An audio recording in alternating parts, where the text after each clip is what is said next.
Scenes may not be suitable for very young audiences. Parental guidance is recommended. Ang programang ito ay naglalabas ng sensitibong eksena at impormasyon. Striktong patnubay at gabay ng magulang ang kailangan.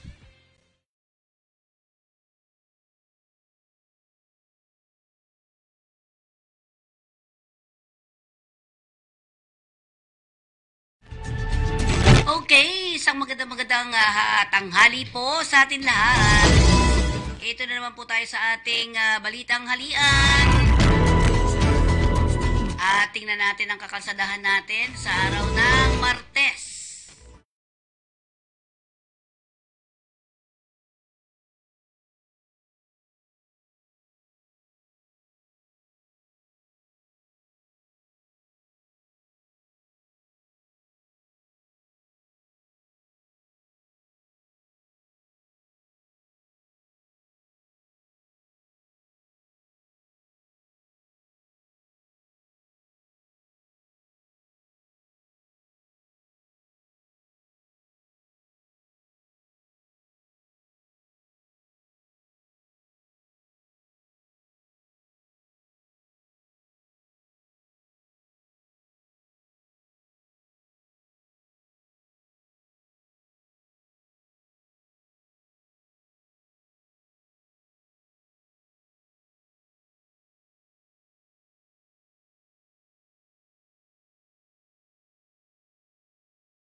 Na ito.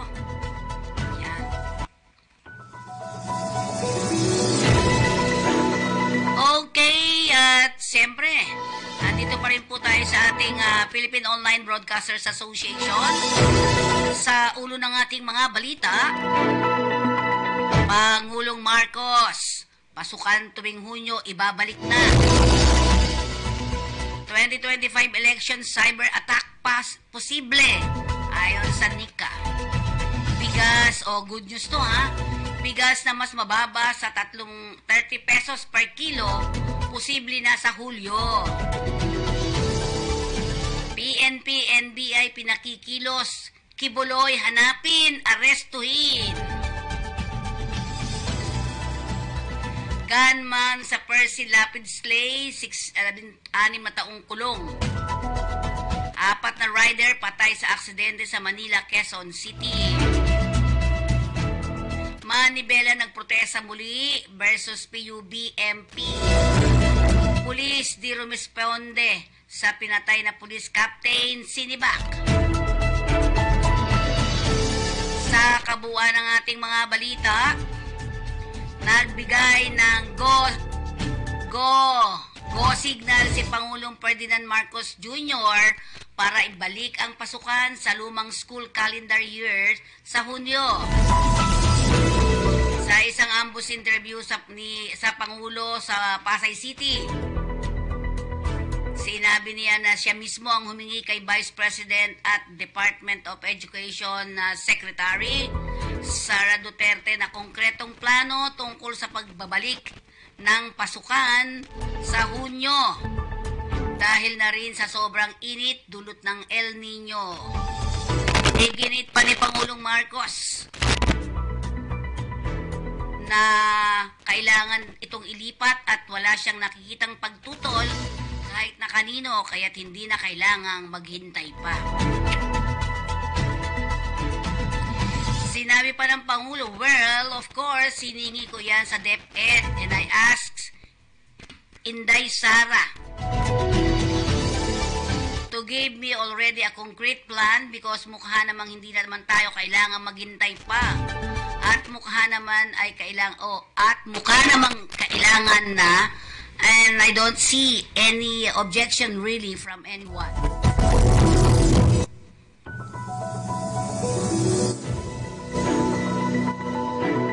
Lalo na niya ngayon, El Nino, na halos kada araw sa panonood niya, ayan ang balita, ay narinig niya na laging kansilado ang face-to-face classes o napopospone. Sinabi pa ni Pangulong Marcos na kailangan na gumawa ng hakbang kaya bahagi ito ng plano nila na ibalik sa lumang schedule na sa tingin niya ay mas makabubuti para sa mga bata. Umasa naman si Marcos sa may patutupad na sa susunod na taon ang pagbabalik ng klase sa Hunyo. Sa ngayon ay nasa buwan na ng Hunyo ang bakasyon ng mga estudyante at balak na itong ibalik ng DepEd sa buwan ng Abril at Mayo.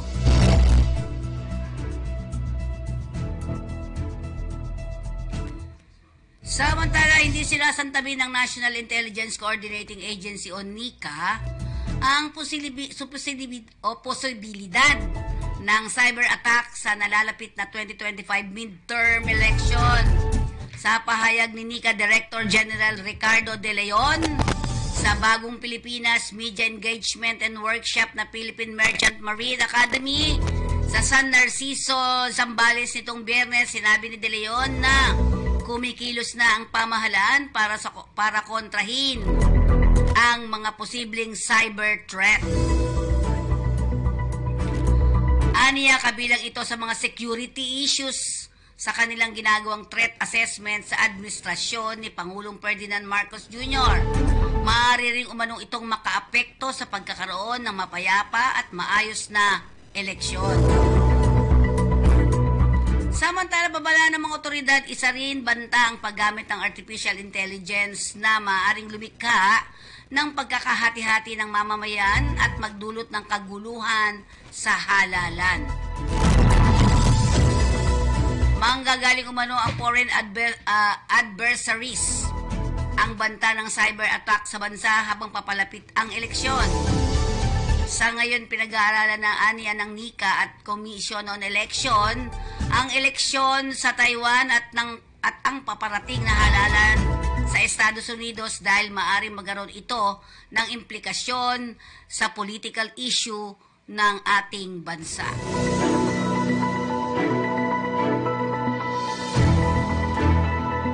Inansyo, nitong nakarang Lunes, sinabi ni Speaker Ferdinand Martin G. Romualdez ng ang House of Representatives at Department of Agriculture seryoso at patuloy na tinatrabaho para gawing mas mababa ng 30 pesos kada kilo ng bigas sa ilang bahagi ng bansa.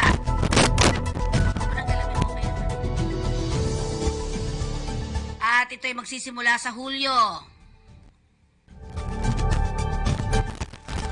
Ayon kay Romualdez,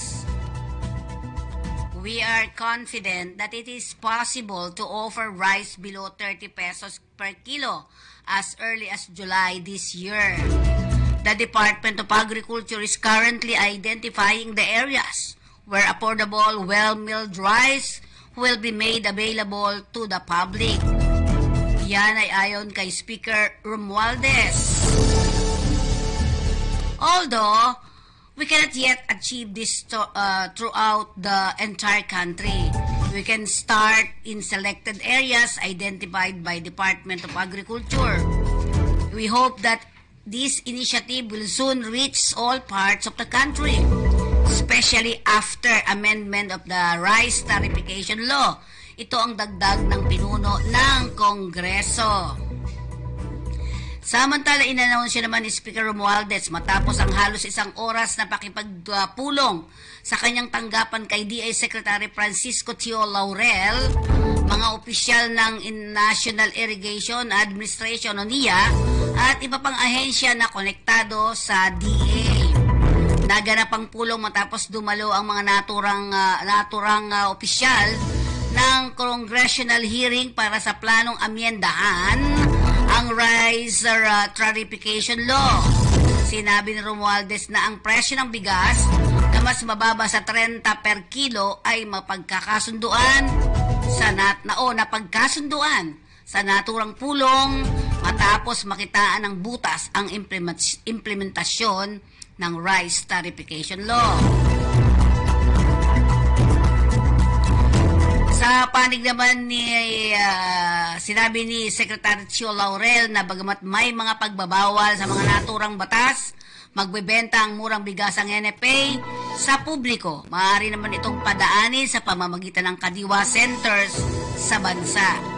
Iginit naman ni Romualdez na hikayatin ng liderato ng Kongreso ang mga city at municipal mayor sa bansa na mag-identify ng pwedeng pagtayuan ng mga kadiwa centers sa kanilang lugar para maisakatuparan ang planong gawing nationwide ang murang bigas.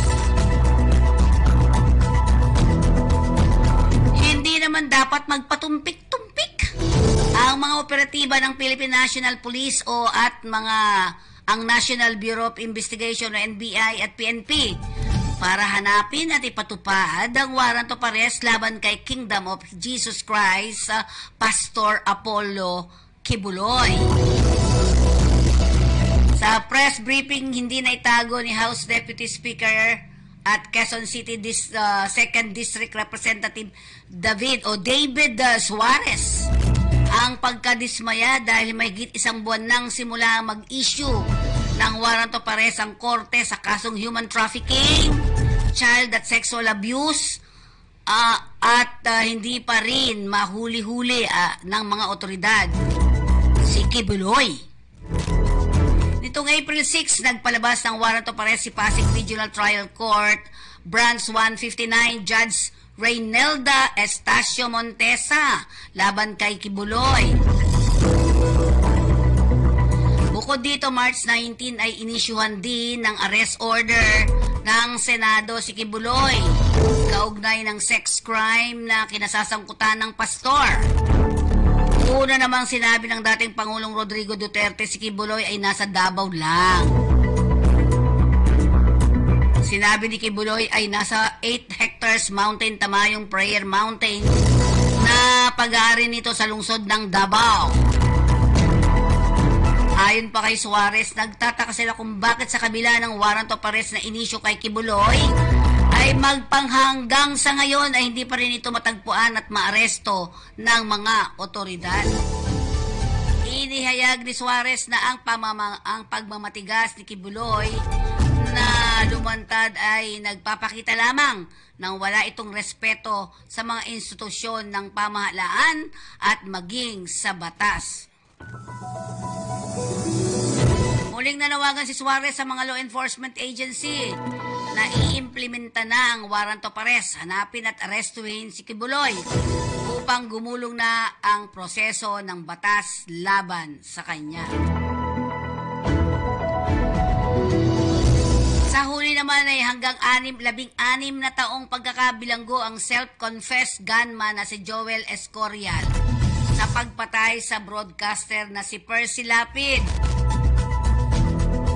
Ayon sa abogado ng pamilya nito nung Lunes, sinabi naman ni Attorney Danny Pelahio sa pagmamahayag, pinatawan na ng Las Piñas Regional Trial Court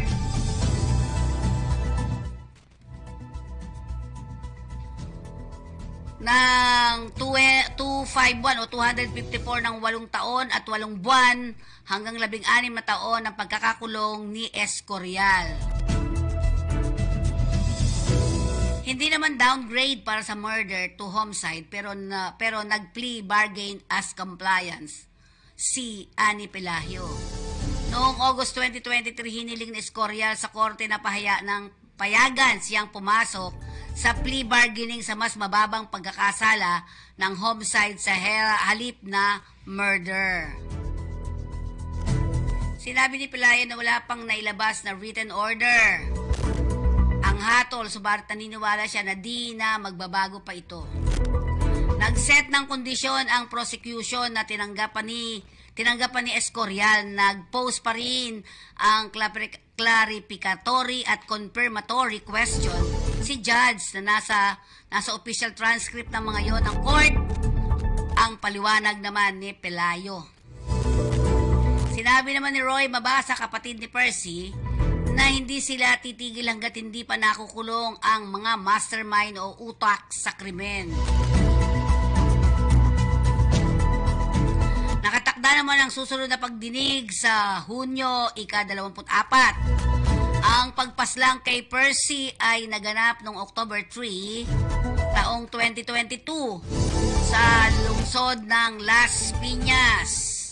Nitong April 2023 naman, inisyuhan ng warrant of arrest ng korte laban sa mga sinasabing utak sa krimen at si dating Bureau of Correction Chief Gerald Bantag na wanted ngayon sa batas. Ang dating Bucor Deputy Secretary Officer Ricardo Sulueta na iniulat na nasawi sa isang ospital sa Dinalupihan, Bataan noong March 15, 2024. Samantala, 4 na katao matapos makakahiwalay na aksidente ng motorsiklo sa Maynila at Quezon City.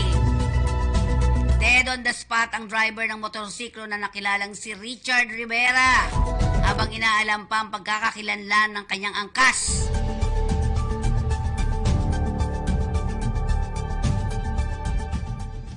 Batay sa ulat ng Manila District Traffic Enforcement Unit, alas 12:20 o 12:20 ng madaling araw, nang maganap ang aksidente sa northbound lane ng Mel Lopez Boulevard, kanto ng Jacinto Street, sa Pitas, Tondo. Sa kuha ng CCTV camera ng Barangay 105 sa Tondo, Maynila, makikitang mabagal ang takbo ng trailer truck sa ikalawang linya ng northbound Road 10.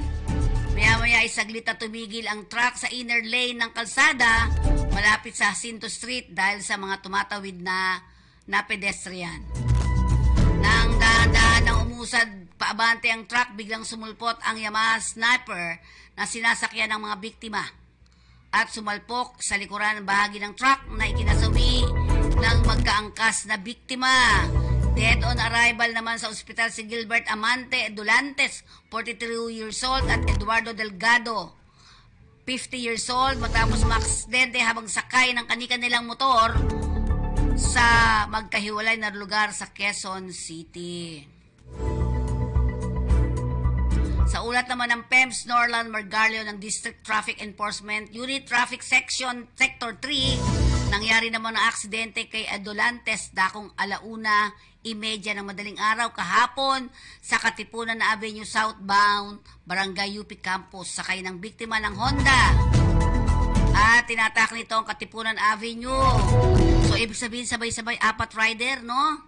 Iba-iba, Manila, Quezon City. Muli namang nagdaos ng kilos protesta ang mga miyembro ng transport group na Manibela kahapon laban sa Public Utility Vehicle Modernization Program ng ating pamahalaan dakong alas 8 ng umaga nang simulan ng grupo ang protesta sa Nagtahan, Maynila at sa Caruncho Avenue naman sa Pasig City. Sa pagtitipon-tipon ng mga tsuper na kabilang sa Paco Rotonda Nagtahan Jeepney Operators Drivers Association na bahagi ng Manibela sa kanilang terminal, ngunit sa halip na pumasada mga ito ay ipinirada na lamang ang kanilang mga traditional na jeepney sa lugar. Dahil dito napilitan naman ng mga pasahero na humanap na lamang ng ibang masasakyan upang makarating sa kani-kanilang destinasyon. Nakiisa rin naman sa kilos protesta ang mga tsuper na bumibiyahe sa mga rutang Pasig, Bagong Bayan, Pasig Pateros at Pasig Palengke, Quiapo na nagtitipon-tipon naman sa Caruncho Avenue sa Pasig City upang ipahayag ang kani-kanilang mga hinaing. Kasama pa ang mga tsuper sa pagpuprotesta ang kani-kanilang mga pamilya upang ipakita kung paano makakaapekto ang PUBMP sa kanilang kabuhayan. Matatanda natin, una lang sinabi naman ni Bella na hindi sila tutol sa modernization at inaayawan lamang nila ay ang franchise consolidation. Ito yung consolidation phase nito na ang deadline ay nagtatapos noong nakaraang Abril 30. Dahil sa kabigo ang rumisponde, sinibak sa pwesto ang 4 na pulis na nagpapatrolya sa kasamahan lang si Police Captain Roland Moralde na pinagbabaril hanggang sa mapatay ng 5 suspect, kabilang ang 2 pulis Hindi yan, hindi yan.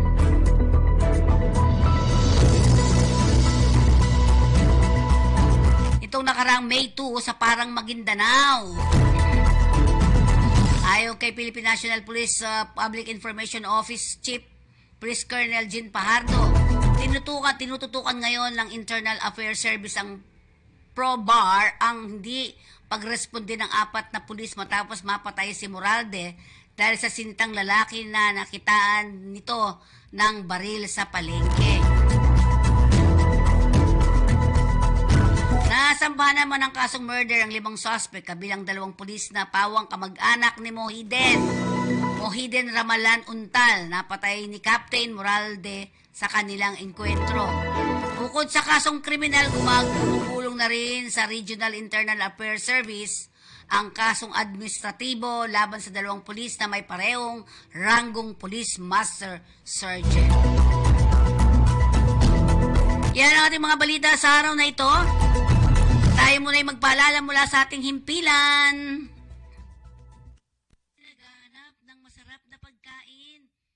Halika na, tara na sa Sincerity Restaurant.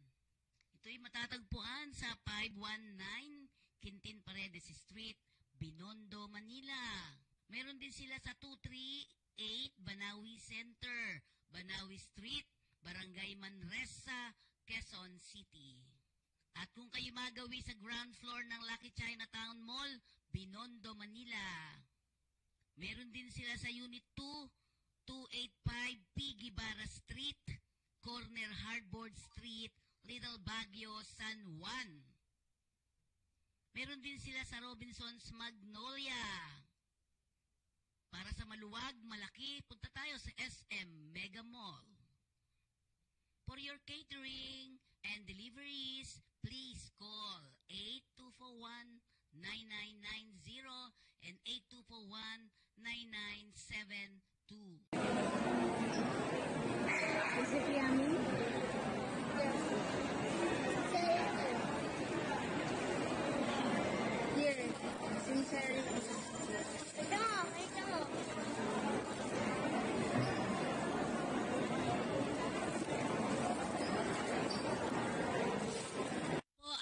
Family Pack ang inyong absolute pure distilled drinking water. I love this water.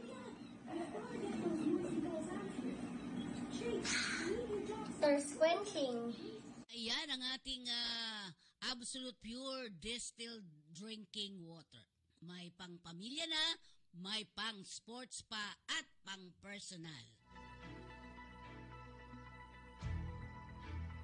At para naman sa ating flag carrier ng Pilipinas, andyan po ang ating Philippine Airlines. Ayan, gustong-gusto pong sakyan yan ang ating mga elderly kasi safe ka na, safe and sound sa pagsakay at pagbaba ng ating flag carrier. Walang iba kundi ang ating Philippine Airlines.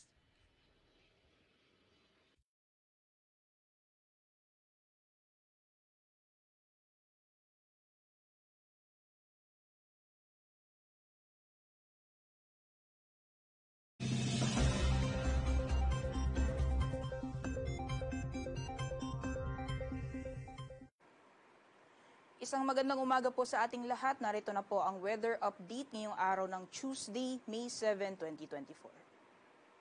Sa kasalukuyan po ay wala pa rin tayong binabantayan na low pressure area o bagyo sa loob at labas ng ating Philippine Area of Responsibility.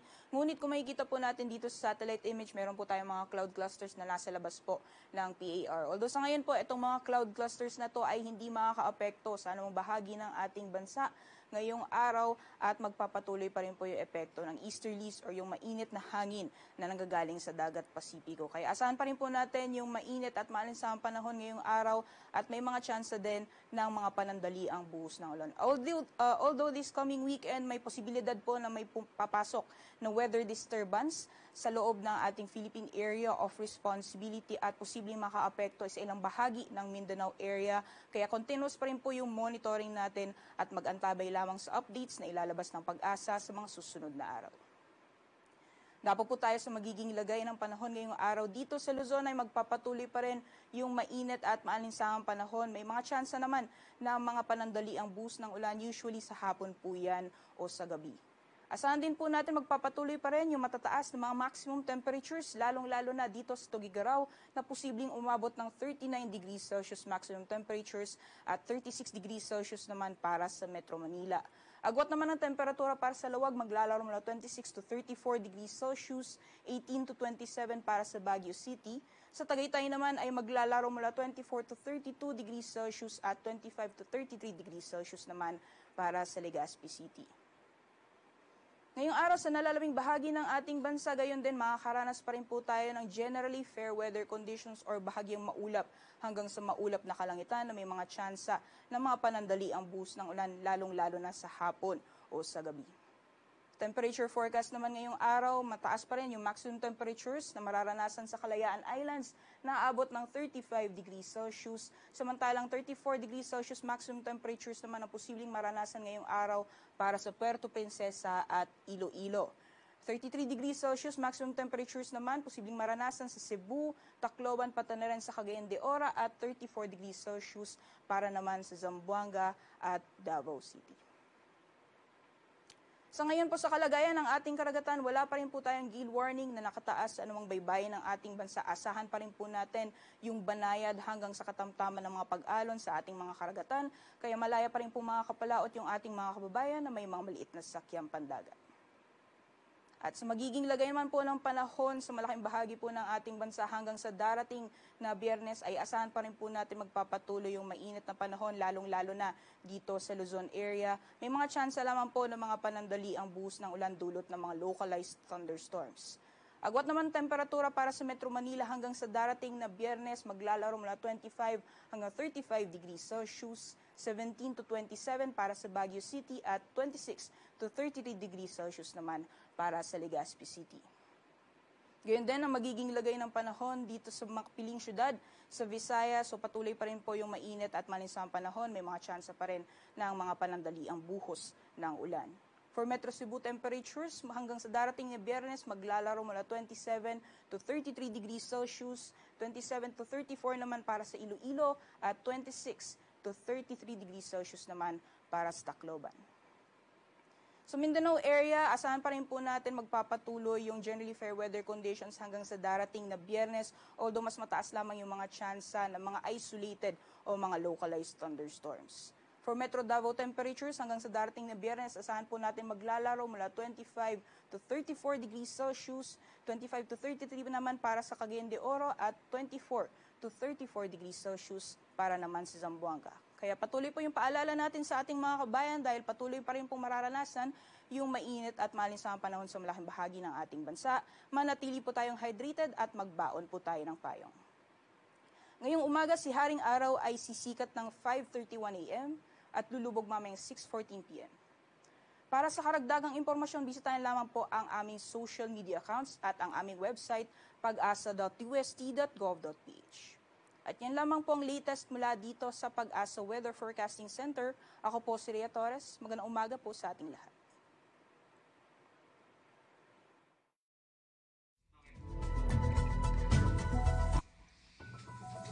Okay, at ngayon dakuha naman natin, may trabaho ba, troll ba tayo? Mamaya, tignan muna natin ang ating RTBM.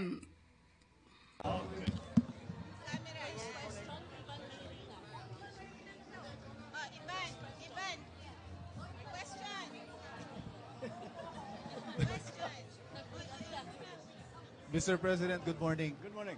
Nais po ng Kongreso na amyandahan ng rice tarification law to allow the NFA to sell cheap rice in the Yes. markets. Will you support this initiative Yes. and will you certify it as urgent? Yes, it is something that has come up that we are so that ang problema kasi kaya tumataas ang presyo ng bigas dahil ang mga trader ay nagko-compete.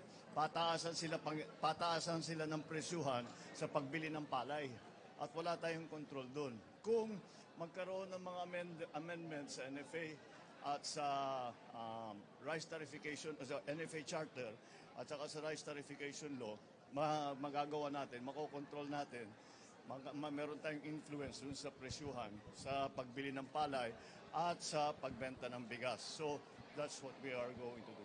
Will you certify the bill as urgent, sir? Yes, I think it justifies an urgent certification. Thank you. Thank you. Next question, Tuesday New. Good morning, Mr. President. There you are. Sabi po ng Department of Education na isubmit na raw po sa office po ninyo yung recommendation para sa mga panukalang ibalik yung calendar, school calendar. Gawin na pong June ulit yung pasukan as soon as possible. Ano po ang tugon nyo po dito?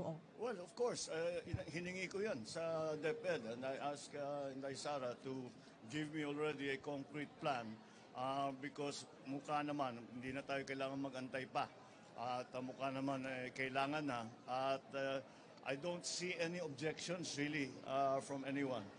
Especially with the El Nino being what it is. Every day, you turn on the news, F2F classes are cancelled, F2F classes have been postponed, etc.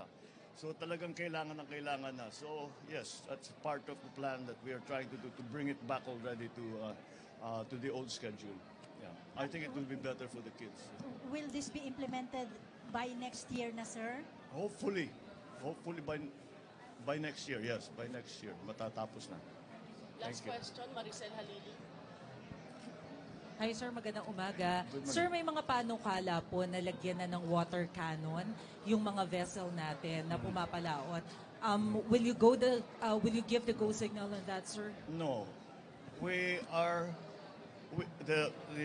what we are doing is defending our sovereign rights and our sovereignty in the West Philippine Sea. And we have no intention of attacking anyone with water cannons or any other such offensive, I would have to call them weapons dahil nakaka-damage na. So no, that is not something that's in the plan. The last thing we would like was to raise the tensions in the West Philippine Sea. That's the last thing, and that will certainly do that. So hindi natin gagawin. We will not follow the Chinese Coast Guard and the Chinese vessels down that road because it's simply it is not the mission of our Navy, our Coast Guard to start or to increase tensions. Their mission is precisely the opposite, is to lower tensions, and that's right. So that's why all we do is pagka nangyayari, water cannon yung mga barko natin, ay nagpapadala tayo ng demarche, nagpapadala tayo ng sulat sa China and the other stakeholders. So that would be the opposite of what we are trying to achieve. Would be to put some kind of any kind of cannon on our ships. Thank you, Mr. All right. President. Sige, salamat. Thank you.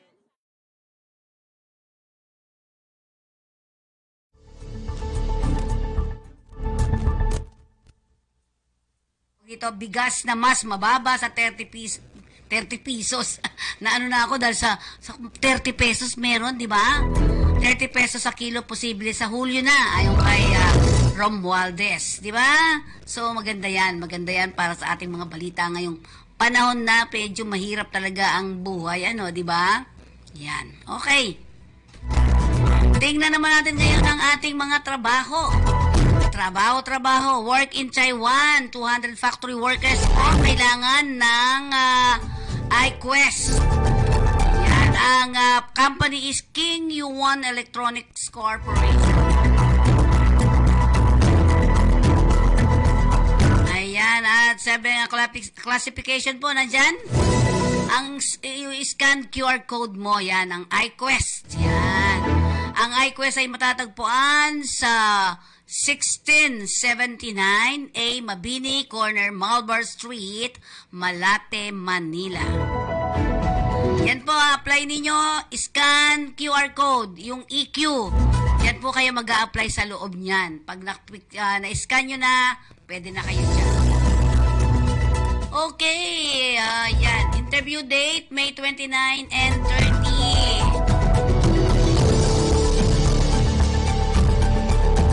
Wala po kayong babayaran maski 5. Global Maritime Engineering Service Limited, no placement fee din. Ayan po mga kailangan nila. FCA welder and plater fabricator. Ayan, minimum of 3 years experience of male and female pala to, di ba? Must have shipbuilding, ship repair, and maintenance experience. Must be able to read and understand engineering drawings and interpret work instruction. Willing to learn and review IELTS UK 6 lesson and exam fees will be covered by the employer. Wala kayo talagang babayaran, ano, di ba? You can apply for arms.lbsrecruitment.com.ph. Send your updated CV to apply UK at lbsrecruitment.com.ph. Kung nais yung punta kayo sa 610 Gochanco Building, TM Calao Street, corner MY Orosa Street, Ermita, Manila. Kailangan naman ng peridona sa Slovenia. Chef po, 5 chef ang kailangan nila. Kailangan ay nakagraduate ng Hotel and Restaurant Management, Culinary Diploma with NC2 certificate, must have at least 1 year experience in cooking meals for a big kitchen, hotel, and catering for events. Experience hot and cold meals. Commissary cook example is an advantage. Experience is an advantage. Male good in English communication skills, height 160 centimeters with driver's license. Open sila for walk-in. Yan, pwede kayo magpadala dito. Perido for Slovenia at gmail.com. At lalagay nyo po ang position nyo kung ano po yung na-apply nyo. Or ang office address ay Unit AB 1845 Dian Street, corner Boyle Street, Palanan, Makati. Email address perido4hungary@gmail.com. Ayan po. Next. Staff house. Kailangan nila sa Saudi Arabia ng sushi chef and cook. At least 3 years experience in the same field.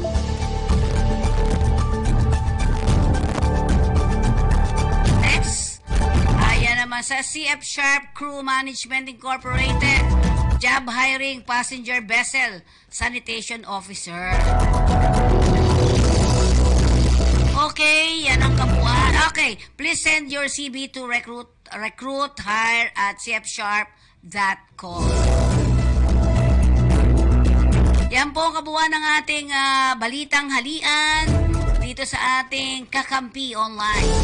Pag may naapi, may kakampi.